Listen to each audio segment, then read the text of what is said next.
تمام شیعہ سنی مورخین، تمام شیعہ سنی مورخین اس بات پر متفق ہیں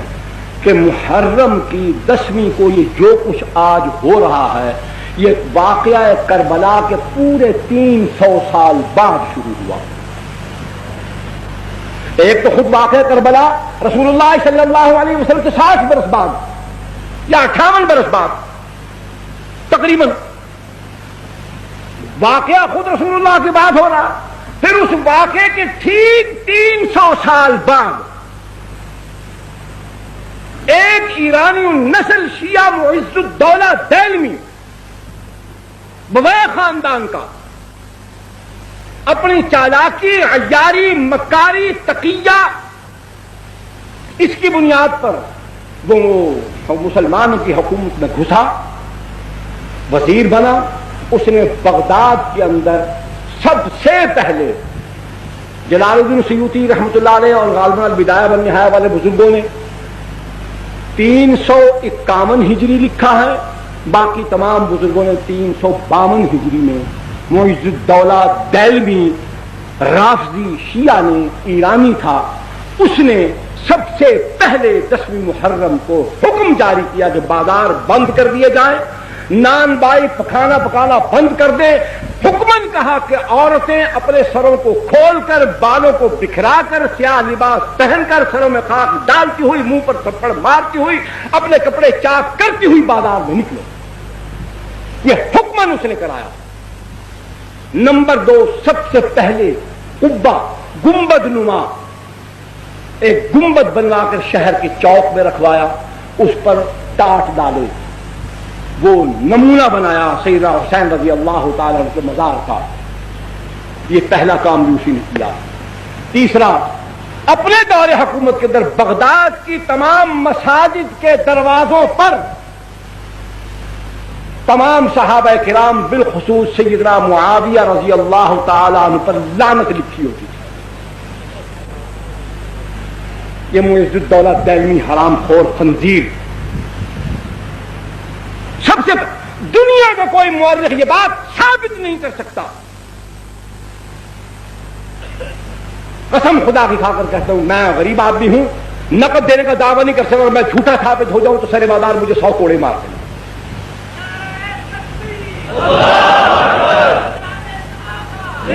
سیدنا حسین رضی اللہ تعالی عنہ کی شہادت کے ٹھیک 300 سال بعد معز الدولہ دہلوی، نام یاد رکھیے، شیعہ تھا، مکاری سے وزیر اعظم بن گیا، بغداد پر قبضہ کر لیا، وہاں اس نے حکمن 10ویں محرم کو یہ کام شروع کروایا۔ عورتوں کو حکمن باہر بھیجا کہ سر کھولو، بال کھولو، سیاہ لباس پہنو، سینہ کوبی کرو، اپنے منہ پر تھپڑ مارو، سر میں راکھ ڈالو، نوح پانی کرو، واہ پیدا کرو۔ پھر سمجھ لو کہ یہ کیا آسان طریقہ تھا کہ جب عورتیں نوجوان ہوں، خوبصورت ہوں، سیاہ لباس ہو، بال کھلے ہوں، وہ واویلا کرتی ہوں تو تماشا ہوگا کہ نہیں ہوگا؟ دیکھنے والا کون کون شیطان کہاں کہاں سے اٹھ کر نہیں آئے گا؟ اور یہاں تو وہ کیا ہے آگے اس حالت میں، وہ یاد نہیں آ رہا، فارسی کا شعر ہے، جو بڑے بڑے عباد اور زہاد جو ہوتے ہیں ان کا وضو بھی ٹوٹ جاتا ہے، تسبیحیں ہاتھ سے چھوٹ جاتی ہیں۔ اس انداز میں اگر بازار کے اندر حسن کی فراوانی ہو اور جلوہ یار یوں حشر بدامہ ہو کر نکلے تو پھر کہاں کون ٹھہر سکتا ہے؟ بغداد کی سرزمین، بادشاہ کا حکم، اقتدار کا حکم، پھر کون نکلا ہوگا اور کس کس کو نکالا گیا ہوگا؟ کیسی کیسی ڈھونڈ ڈھونڈ کر نکالی ہوں گی،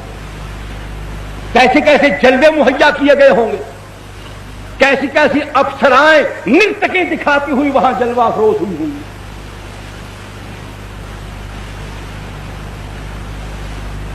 دوسرا، ایران کے اندر قاجاریوں کی حکومت،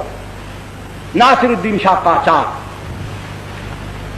اس نے اپنے دور حکومت کے اندر باوجود اس کے، سنیے، باوجود اس کے کہ وہ قاجاری رافضی تھے، شیعہ تھے، نسل در نسل سارے قاجار شیعہ حکمران آئے، صفوی خاندان، انہوں نے بڑے ظلم کیے ایران کے اندر، حالانکہ یہ مسلمانوں کی مفتوحہ سرزمین ہے۔ سیدنا عمر بن الخطاب رضی اللہ تعالیٰ عنہ کے زمانے سے لے کر حضرت معاویہ بن ابی سفیان سب کہیے رضی اللہ تعالیٰ عنہ تک یہ ایران کی سرزمین بار بار سر اٹھاتی رہی، اور اس کو اللہ کے پاک پیغمبر کے تربیت یافتہ دنیا کے سب سے اعلیٰ اور مہذب انسانوں نے اس کو جس طریقے سے اس کو رام کرنا چاہیے تھا، تہذیب سکھانی چاہیے تھی، اس کو سمجھایا، سکھایا، لتاڑا پتاڑا چکھاڑا پتا کیا، دین سمجھایا، لیکن پھر وہاں رافضیت کیوں پھیل گئی؟ بالکل انہوں نے وہی عمل کیا جو عمل آج، میری طرف توجہ فرمائی، جو عمل آج پاکستان میں جاری ہے۔ انہوں نے وہاں سنی مسلمان عوام کو کچھ نہیں کہا، صفوی خاندان کے بادشاہوں نے 20,000 سے زائد علماء کو قتل کر دیا، صرف علماء کو قتل کیا۔ تو علماء کے قتل ہو جانے کے بعد نہ دین بتانے والا کوئی ہوگا، نہ سمجھانے والا کوئی ہوگا، تو پھر جو ہم کہیں گے وہ خود بخود لوگ قبول کرتے چلے جائیں۔ بیداری تو علماء پیدا کرتے ہیں، علم ان کے پاس ہوتا ہے، سمجھاتے وہ ہیں، پڑھاتے وہ ہیں، عقائد کی اصلاح ہو، اعمال کی اصلاح ہو، اخلاق کی اصلاح ہو، سیاسیات کا معاملہ ہو، اجتماعیات کا معاملہ ہو، جب بتانے والوں کو، سمجھانے والوں کو، سکھانے والوں کو، رہبری کرنے والوں کو، قیادت کرنے والوں کو، سیادت کرنے والوں کو، ان سب کو مٹا دیا گیا، جس طریقے سے پاکستان کے اندر احسان اللہ فاروقی کو شہید کر دیا گیا، علامہ احسان اللہ ظہیر کو شہید کر دیا گیا، فیض عالم صدیقی کو بھی قتل کر دیا گیا، مولانا سید منظور حسن شاہ صاحب ہمدانی رحمۃ اللہ علیہ، خیر بٹانی والے، ان کو شہید کر دیا گیا، مولانا حق نواز شہید رحمۃ اللہ علیہ کو شہید کر دیا گیا، اظہار القاسمی کو شہید کر دیا گیا، عبدالصمد آزاد نئیے والے کو شہید کر دیا گیا، مولوی محمد یوسف فیصل آبادی کو شہید کر دیا گیا۔ کتنے علماء شہید ہو چکے ہیں؟ سنی مسلمان نوجوان کام کرنے والے کارکن اس کے علاوہ 100 سے زائد وہ ہیں، خفیہ طریقے سے جن کو مارا گیا ہے وہ الگ ہے۔ جب اسی طریقے سے اہل سنت والجماعت کا طرز عمل یہی ہوگا جو آج ہمارا ہے، تو بالکل وہی صفوی خاندان والا عمل پاکستان میں شروع ہو چکا ہے۔ یہ بھی اس بات کی نشاندہی کرتا ہے کہ سنی سن ہو چکا ہے، اس کے اندر غیرت دینی مر چکی ہے، اس پر پھٹکار پڑ گئی ہے کہ صحابہ کے پر لعنت بھیجنے والے مردود ملعون لوگوں کے ساتھ تعلقات کی وجہ سے خدا نے اس کا ایمان سلب کر دیا، اس سے غیرت دینی چھین لی۔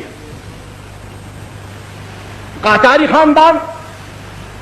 صفوی خاندان نے ایران کے اندر اسی طرز عمل کے ساتھ رافضیت کو پھیلایا، حکمن وہاں جلوس نکلوائے، پھر اس کے بعد ہندوستان کی سرزمین پر زور و شور کیوں پیدا ہوا؟ کیا ہے؟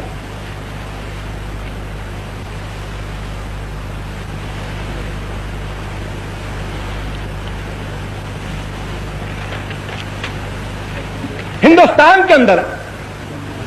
بھئی آپ توجہ میری طرف رکھیں، کان اور آنکھ میری طرف رکھیں، ہاتھ جیب میں ڈالتے جائیں، اس پر میں کوئی اعتراض نہیں کرتا۔ بالکل جی، بسم اللہ۔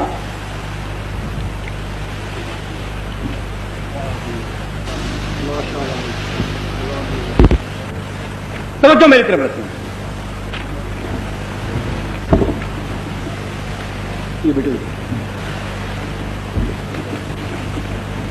ہندوستان میں اورنگزیب عالمگیر رحمت اللہ علیہ کے بعد لکھنؤ کے علاقے میں، اودھ کے علاقے میں، یہاں ایک گورنر تھا، نمائندہ تھا مغلیہ سلطنت کا۔ مغلیہ سلطنت کے اندر جب زوال آیا، کمزوری آئی، طوائف الملوکی پھیلی، ہر علاقے میں جہاں جہاں کو گورنر تھا وہ اپنے طور پر بادشاہ بن بیٹھا، القابات اپنے بنا لیے، اپنے علاقے کو، صوبے کو اس نے خود ایک سلطنت بنا لیا۔ یہ دور تھا، حکومت کمزور ہو گئی، تو وہاں پر بہمنی خاندان جو تھا انہوں نے لکھنؤ، جونپور اور فیض آباد، ان علاقوں کے اندر انتہائی سختی کے ساتھ، اپنی پوری قوت کے ساتھ، پوری قہرمانی کے ساتھ وہاں پر رافضیت کو فروغ دیا۔ جو آدمی محرم کے دنوں میں باہر نہیں نکلتا تھا، تعزیے کے جلوس میں شریک نہیں ہوتا تھا، اس کو سزا ملتی تھی۔